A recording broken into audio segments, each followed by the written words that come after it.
அர்ஜுனை காத்த ஐயன் ஆலயத்தை தேடி வந்தோ திருந்திய உள்ளத்துடன் கிளியே திருவருளை நாடி வந்தோம் ஐயன் திருவருளை நாடி வந்தோம்.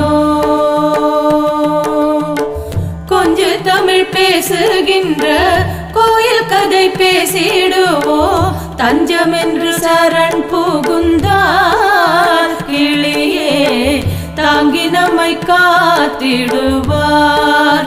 ஐயன் தாங்கி நம்மை காத்திடுவார்.